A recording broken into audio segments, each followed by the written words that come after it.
ជាមួយនឹងការឆែកមែននេះខ្មែរខណៈពេលដែលការប្រកួតរបស់យើងមកដល់ជាមួយនឹងហ្គេមមួយគូទីមួយនេះគ្នាមកដែរ Cypher រមែបានមួយឯខ្វះតែ2នៃរបស់យើង level 2 ប៉ុន្តែរមែបានឃើញទៀតទេឥឡូវនេះបានតែមួយកង់តែប៉ុណ្ណោះគ្មាន level 2សម្រាប់ Cypher នោះទេស្វាគមន៍នេះជាមួយជំនុំគូទី1របៀបសប្តាហ៍ទី2ថ្ងៃទី1របស់យើងនេះគ្នាដែរ Pro Sport ប៉ះជាមួយនឹង Team Mac បាទចាឥឡូវចុះមកភ្លាមៗយើងក៏បានឃើញដែរជាមួយនឹងការទុះទាយជាមួយនឹងខ្ញុំហើយនឹងបងឲ្យប្រាប់ថា Cypher ទៅប្រកាសជាទៅហើយតែគេដឹងបាទបាទអញ្ចឹងគេឲ្យឃើញតែម្នាក់ទេក៏ដូចជាមើលជាមួយនឹងការជ្រើស emblem ដូចជាអត់មានការឆ្នៃអីច្រើនទេបាទ Fanny S1 បើគាត់យកតា speed ឥឡូវយើងជាមួយការ farm បើគាត់នេះគ្នាបើគាត់ focus ទៅលើ farm នេះក្នុងណាមួយគាត់គាត់ថាមក one shot បាទគាត់យកតែ 3D make គង់ one shot ដាច់ដដែលនេះគ្នាអញ្ចឹងនេះគឺជាជំរឿនរបស់គាត់នៅក្នុងការយកតា speed ដើម្បីដើរ farm ឲ្យបានលឿនបាទជុំ Cypher លឿនណាស់ flow Cypher ដើរកន្លែង total នេះដឹងតែ level 4លឿនជាងD7 ហើយបាទ Infinite បាទអញ្ចឹងអ្នកគ្នាក៏យើងក៏ complete ជាមួយនឹង sponsor របស់យើងដូចគ្នាជាមួយនឹង Infinite Note 50 Series MPL Edition សម្រាប់ gamer គ្រប់គ្នាសាកថ្មល្បឿនលឿន90 W និងអាចសាកឥតខ្សែបានទៅដល់30 W ដែលមានជាមួយនឹងបំពាក់អេក្រង់ AMOLED ល្បឿន 144 Hz អាចលេងជាមួយនឹង Mobile Legends ដោយរលូនដោយគ្មានការដំណើរការជាមួយនឹងល្បឿនជាមួយនឹង RAM សរុប 24G ផងដែរមើល flow មិញមើល mini map ណា flow ផុស Cypher ដើរតំណងណាពេលដើរ early មិនដើរទៅរកមនុស្សទៀងខាបយកណាគេចេះអត់ទេបងអត់ខាត់មិនដើរទៅរកមនុស្សដើម្បីឲ្យឡើងបានគោហើយជាមួយនឹង experience land ត្រូវហ៎បន្តមកដើរមកហើយមកជួយមក mid លើ Dinosaur គេនេះខ្លួនទៅលើ Kuzen គេដល់ពេលមានការប៉ះគ្នាមិញគឺអ្នកចាញ់ដាស់តវ៉ៃគេដល់ប៉មឥឡូវគេវាយវិញយកតែម្ដងបាទទៀងខាបតវ៉ៃជាមួយនឹង mid land កាក់ពេលទៅលើសានេះខ្លួនប៉ុន្តែសាតកាដកទៅតពេលវេលា Total អត់មានវត្តមានរបស់សមាជិក Team Mac មកយក Total ទី1នោះទេ Where is វត្តមាន King Ares Arena ទីណាប្រកាសតែឡុកជាមួយនឹង Isu ខណៈពេលមានការចាប់ stand fight យកបើកមុនទៅលើតែម្ដងទៅលើ Cypher មានជាមួយនឹងបែបមុនទេលុតជាន់រត់បាទលុតជាន់ម្ដងជប់វាយជប់បើក team fight បន្តទៀតជាមួយវត្តមានរបស់ Bemo ប៉ុន្តែជាមួយនឹងតបាន retreat ដូចគ្នាបាទបើយើងមើលទៅជាមួយនឹងវត្តមានរបស់សាក់ស៊ូមិនក៏អត់មានផុសៗហើយណាមួយមួយចាយ flicker របស់ Cypher បើមិនហ្នឹងគឺមានការធួនចេញពី D7 តាមតែ cover ឲ្យសារបន្ត RT ដាច់តាមពិតគាត់ fan នេះចឹងក៏ថោទីមកគាត់គួរតែបលេងឲ្យគេណាបាទទី1ផុសក៏មានជាមួយនឹងផុសបើហើយមិញអត់ ready level 4ទេចេញពី Cypher បាទអញ្ចឹងការសម្រាប់ចិត្តចូលនេះបាត់ជាមួយនឹង total បាត់ជាមួយនឹង2 kill ខាតមែនតើតែមិនសូវជាខាតប៉ុន្មានដែរបាទព្រោះដោយសារអស់បើដែរហើយសម្រាប់ fan នេះបាទសំខាន់នេះ Zoo retreat ក្រហមហ្គេមនេះអត់យក retreat kill នៅក្នុងការ rotate ចេញណាហើយ emblem របស់គាត់គឺ core emblem killing spree អញ្ចឹងដឹងស្អា killing spree update ចុងក្រោយហ្នឹងបាច់វាយរោដាច់ទេវាយដល់ឈាមឡើងឈាមយកមកបាទអញ្ចឹងខ្ញុំមើលគាត់ចង់ turn back team fight នឹងវាយ all game នេះ Zoo ក្តាប់ដៃវាយបាទចាំភ្លាមៗកន្លែងមកមើលជាមួយនឹង item របស់គាត់ដូចគ្នាដែលយើងបានឃើញជាមួយនឹង Harrod របស់ Lions បាច់ជើcool down មុនគេយកតែម្ដងបាទលឿនពេកទៅអត់មើលឃើញដល់ហើយតោះនេះមិនតន់ចេញជា item ឯងគាត់ថាបាទគាត់ deal បាច់ជើកាត់ cool down ណាដូចជា play យ៉ាងណាដែលគាត់Wiki ដែលគាត់លេង Harrod ពាក់សភៅយក Yes sir ចឹងរបៀបក្នុងការលេងរបស់ player គឺវារៀងខុសគ្នាដែរចាំងលើទាំងពីរទុកបៃតងមួយកដាលវងចាំងលើទាំងពីរវាយកដាលបៃតងក៏មិនវាយអត់វាយទេ retreat ទៅដើមតែម្ដងអត់ដឹងតែគេបានទេប្រហែល Isu បាន Isu បាន retreat បាទចឹងបច្ចុប្បន្នកាលបើយើងមើលទៅគឺស្ថានភាពរៀងស្ងប់ស្ងាត់ដែរព្រោះដោយសារនៅ early game ខាង team មិនគាត់រៀង fail បន្តិចបាទអូ Hunter Strike ចូលម្ដងបាទ2នាក់តែម្ដងគឺទៅលើ Kuzen ក៏ដូចជា Isu បាទព្យាយាម farm ធម្មតាtotal ទី2អាចចូលវាយហើយ total ទី2បាទ midland តា midland ចេញ farm អត់អូខេចេញ farm ធម្មតាពី big mode the key បាទសុំ level មកកង់មកពើង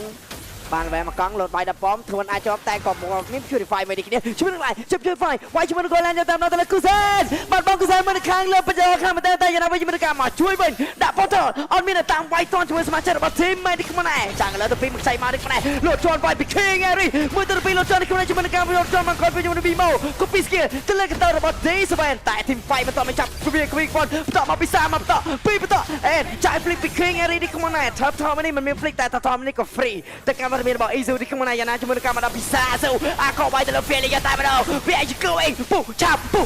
ដល់ជាមួយនឹងមានរបស់ Philly ខ្លួនឯងតែខាងក្រៅអាចនឹង double kill ដែរទេមិនមានទេ3យក kill King Harris យកមួយ kill បាទកន្លែងមកជាមួយនឹង team fight Isu farm តិច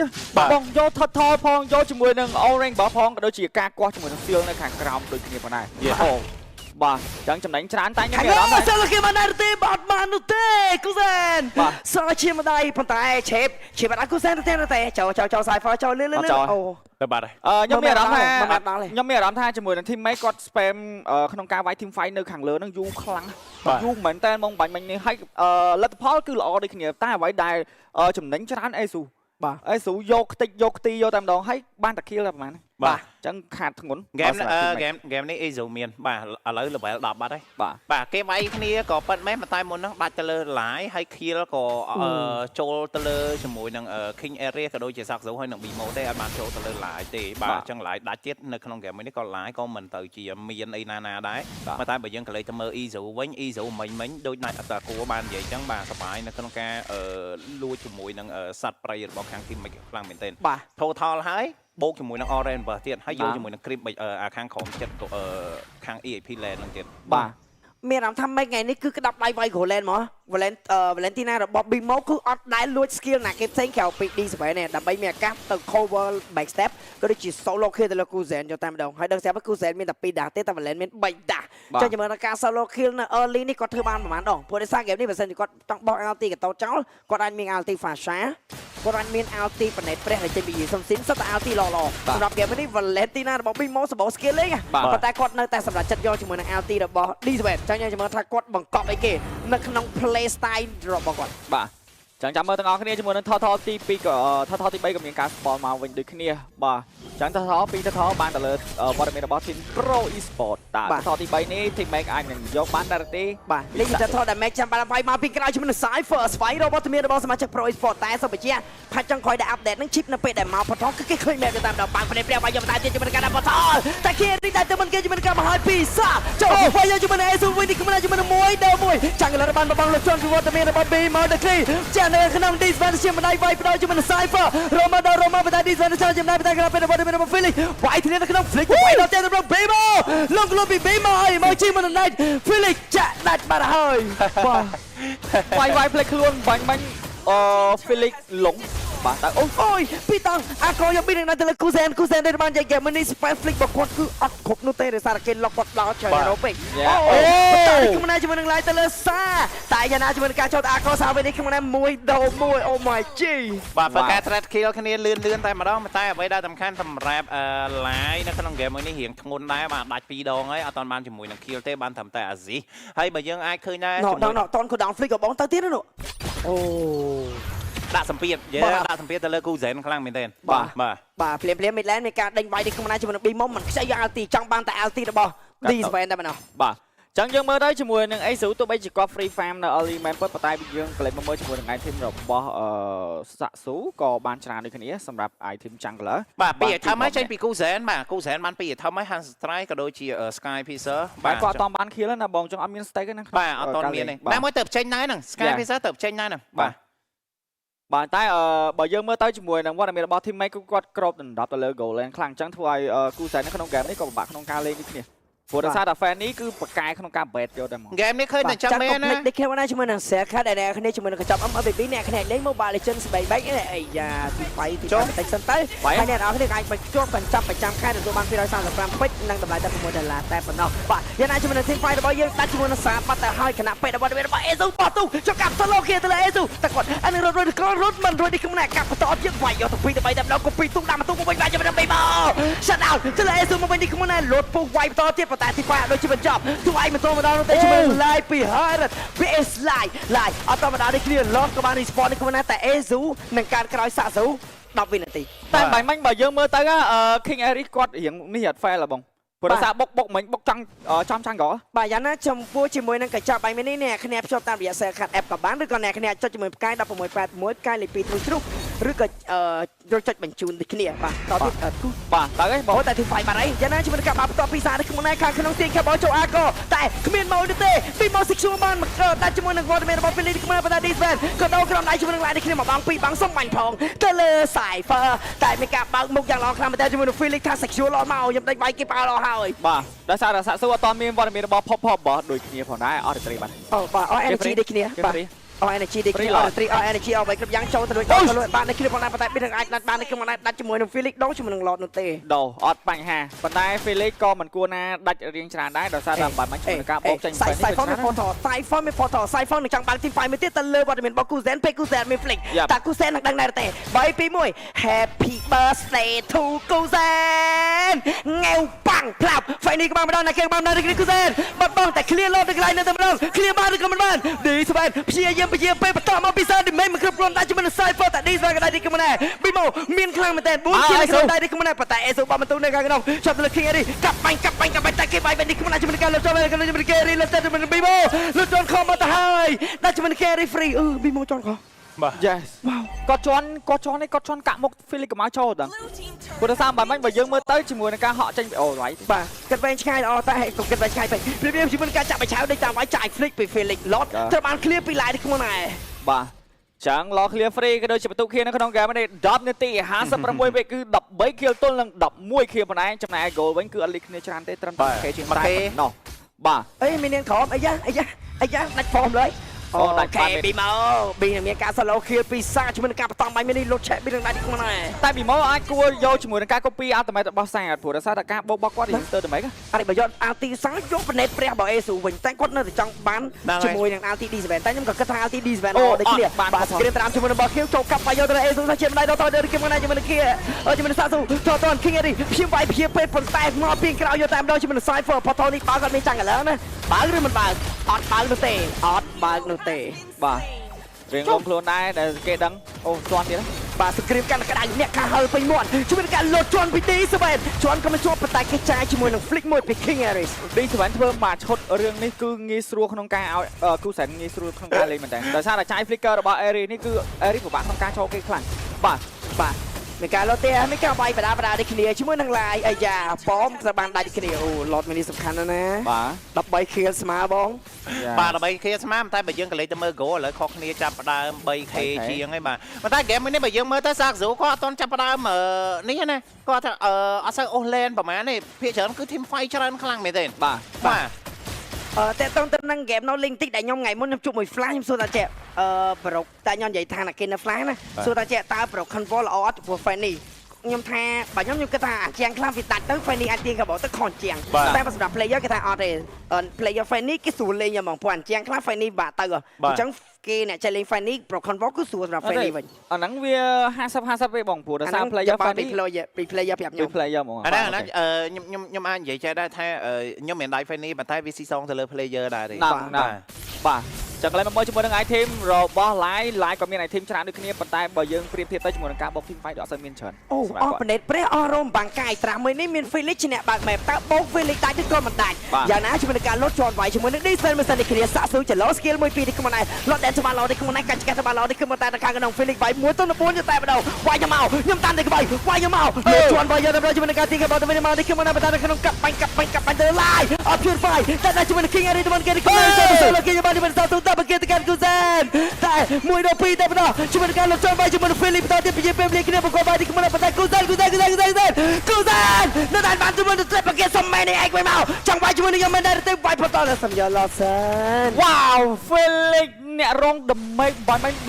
អូមកនេះឯងវាទៅសាប់ឯង shut down តែជាមួយនឹងការវាយតែជាមួយនឹង load ដែរទេដែលសល់តែអស់ជាមួយនឹង Kulen បាត់ទៅហើយ Wow មកចាយ Flicker យកជាមួយនឹង Maniac ចេញពី Kuzen ប៉ុន្តែ load នេះអាចសខ្ជួក្នុងការយកបានដែរទេពីវត្តមានរបស់ខាង Team Pro Esport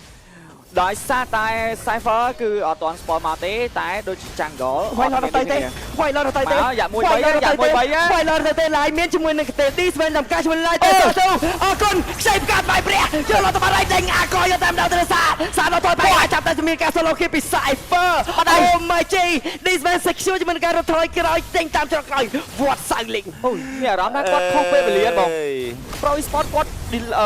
នេះគាត់កលក្ខណៈ delay load យកហ្មង Yes sir និយាយមកចេះទៅទី1អត់មាន damage នៅក្នុងការវាយហើយដែរបងគាត់ត្រូវការបង្ខំវាយព្រោះតែថា E0 អត់តកើតទេបាទ ថតបាល់ចេញទោះបីជាមានការដាច់តែជាមួយនឹងការលោតវាយខាងទេពីឡាយ1 ទៅ 2 ទៅ 3 ទៅ 4 គ្នាព្យួរ Fine ទេនឹងអាប់ជាប់បោះពីលោតចាប់តែជាមួយនឹង Cypher ដូរមកវិញដែរក៏ទេជាមួយនឹង1 ទៅ 2 ដូរជាមួយនឹង D7 ទីកបោចេញមកវិញនេះក្នុងនេះមានការបាញ់មកពី Ezo ប៉ុន្តែ Ezo សោះជាមួយនឹងលោត Sky ទីពេលមួយគេទីការជាមួយនឹង Kusen ទៅ B មកវិញនៅក្នុងនេះជាមួយនឹងការពុំទូកាប់បាញ់តែទីក្នុង player Philippines បា player ខ្មែរលោតវាយជាមួយនឹងឡាយ1 ទៅ 2 ទៅម្ដងតែ1 ដល់ 1នេះគ្នាដកថយរីខ្លួនលោតមិនទាន់ clear នោះទេ អូ ដាច់3ស្មើ បាទអស់3បាត់ហើយប៉ុន្តែឡតនេះមើលទៅដូចជាអាចយកបាន T3 ដែរទេ no topic ដែលធំតើ Cypher មានអាមកពងលូអត់បាទ Cypher ពេញអាមកពងលូលោតមានអ្នកដាច់ទេបាទចំពោះ Cypher របស់គ្នាបាទ Cypher មានអាមកពងលូលោតនេះឯងនឹងអត់ដាច់ អត់ទេដាច់ clear ហើយតន់ហើយ បាទ clear ដាច់បាន T3 ដែរ ទី ចំ ចំ ណា ណា ញ់ ញ់ ដែ ដែរ របាទ យើងកន្លែងមកមើលជាមួយនឹងឯធីមរបស់ Line ដូចគ្នាដែលមានជាមួយនឹងធីម Line ឈាម mistake ណានិយាយមែនPro Sport គាត់និយាយទៅគូទាំងពីរនេះ mistake រៀងខ្លួនហ្មងនិយាយមែន mistake រៀងខ្លួនហ្មង សាសូតែសូឡូខេទៅលើសាមាន free នោះទេទីកបោទៅមកនេះខ្ញុំណាអើយសូឡូខេនៅតាម retreat សម្រាប់យកតែ retreat ណាបាយដាច់យកតាមដល់នេះគ្នា ឆាយមកអឹមបលឹម Leader Nation ដាក់ប៉ាំង យ៉ា ណាមួយសារបើយើងមើលប្រៀបធៀបទៅជាមួយនឹង Fighting នេះស្រួលក្នុងការឡុកមែនតើបាទ character ក៏អត់មានរត់ភាសាក៏អត់មានរត់ដូចគ្នាជាមួយនឹង Fighting ក្នុងការឡុកបាទចឹងហ្គេមនេះជាមួយនឹង T បាទ20 kill ទៅ20 kill ស្ទើរតែមិនជឿក្រាក់តែលោតវាយបន្តទៀតជាមួយនឹង Line តកាក្នុងដៃជាមួយនឹង King Airy វាយផាច់ឌីស្បែនលោតនេះខ្ញុំណែ Felix ចូលវាយជាមួយនឹង Cypher សាស៊ូក្បាលមកដល់អត់ដឹងទៅធ្វើអីនៅទេទីកាបោចេញមកវិញសិននេះខ្ញុំណែមួយមានវាយផ្ទះមួយ បាទចឹងហ្គេមនេះបានចាយ flicker មកមិញមានការ cover បាទចង់ឡុកលើគូសែនតែឡុកអត់ចូលទេ បាទគូទី1 game ទី1វាយយកហ្មងប៉ុន្តែស្ដាយ game ណា Pro និយាយមែនណាស្ដាយ game មែនគាត់អត់គួរណាសម្រាប់ចិត្តត្រូវទៅត្រាំនៅកន្លែងលោហ្នឹងចង់5 10 second ហ្នឹងចោលទេហ្នឹង បាទ5 10 second ណាយូរណាបាទនិយាយទៅចាំតតែពេលនេះកើតមកឈិបគេដាក់ផុតហល់ម៉ាំងគេចូលមកដល់គេ retrieve យកមក បាទ ទទួលគាត់តែ pro player គាត់ scream ច្រើនតែអាបត់ពិសោធន៍ scream គាត់ប្រាប់ថាវាយតន់អញ្ចឹងគេសម្រេចគ្នាវាយ បាទ Finish មកតន់ retreat free អត់ damage អត់ damage អត់មាន damage វាយអត់មានទាំង Izo អត់មានទាំងគូសែនប៉ុន្តែគាត់នៅសល់តែ3ហារ៉ូមានតែ damage ជាមួយនឹងសានឹងហើយសាត្រូវប្រើមួយ skill ណា ហាចង់ក្រោយមិញដល់ថ្នាក់ពាំងលោតអត់ជាប់ទៀត បាទ បន្ទុកឲ្យវាយក៏បានដាច់ដែរព្រោះដោយសារ D7 ធ្វើមកកាក់អស់ ឥឡូវ ពាំងលោតអត់ជាប់ហ៎ ឥឡូវបើសិនជាយើងនិយាយពី D7 ឡុកទៅលើ Line អត់ជាប់វាយ1 3នឹងយកហ្មង បាទ ទាំងអាចធ្ងន់ដែរបាទអញ្ចឹងជាមួយនឹង Lord មួយនេះក៏មានការ spawn មកវិញដូចគ្នាពីវត្តមានអូប៉ះ បាទវិញនៅក្រៅមានតែការ Isu បោកវាយអ្នកបើកបោកយកតែម្ដង D7 លោតខ្លួនដាក់ជាមួយនឹង Line ទៅមុនគេផឹងអត់មានជាមួយនឹង Purify ណាមកជួយនោះទេយ៉ាងណាជាមួយនឹងការលោតវាយបន្តទៀតជាមួយនឹង Felix Game កាច់ដូចគ្នា Win Nature ក៏មានទៅលើ Kusen ក៏មានទៅលើ Isu នោះ ចុះមកបាទការស្វែងប្រហែលរបស់ខាង team match បានធ្វើឲ្យដាច់ជាមួយនឹង Line មុននឹងរៀបនឹង Lord នេះ ចាំទៅស៊ី Kusen ចាំមែនអត់ឲ្យទៅស៊ីទេតែ D7 កាក់អត់ជាប់នោះទេអូយ Kusen ចូល D7 ទៅពេលវេលាទៅខាងក្រោម2ទៅ1 Isu ចុះជាមួយនឹង Rom បានការ King នេះមានកក់លងខ្លួនយ៉ាងណាជាមួយនឹងការក្នុង Felix វាយខ្ទេចនេះខ្ញុំតែសាក់ស៊ូទៅធ្វើអ្វីចេះខ្លាចសាក់មួយនេះវាយសាក់ស៊ូយ៉ាងណាជាមួយនឹង Felix នៅបានការក្នុងនេះខ្ញុំណាសាក់ស៊ូបាននៅខាងក្រោយដូចគ្នា Felix លងខ្លួនវាយចុះបំបោទៅមិនឲ្យមានការលងខ្លួនម្ដងទៀតទេ Lord 5 ទៅនឹង3សមាជិករបស់ក្រុម Mac ត្រូវការជាមួយនឹងវត្តមាននៅបាំងមុខខ្លាំងមែនតើតែជាមួយនឹងការចូលវាយ solo kill ដាច់ជាមួយនឹងសាក់ស៊ូនេះខ្ញុំណាជាមួយនឹង Kusen ជាមួយនឹង Secure ជាមួយនឹង Game នេះខ្ញុំណាលុតគាត់វាយតែ Felix ឈ្នះវាយទាំងអស់នេះខ្ញុំណា double kill ទៅកាន់ Kusen សុំ triple kill មកតែមកបងពីបងទៅជាមួយ2លុយជាមួយ My G Owen ទៅជាមួយ2តែមិនលេងទាំងកោទៅលោកពី Kim ទាំងកោ from Frozen Kusen សាច់ជាមួយនឹងមានបង Frozen ជាមួយនឹង five out បាទហើយជាមួយនឹង Mika បង Midland យកតែ15វិនាទី B-Mon នឹង respawn Minion នៅ respawn ក្នុង15វិនាទីទៅតាមការវិភាគមកខ្ញុំទៅជា respawn មិនតទៅទេនឹងមានការវាយផ្ទះយកតែម្ដងនឹងមានការវាយផ្ទះយកតែម្ដងវាយផ្ទះចេញចំណែក game ទី1ក៏បានទៅលើ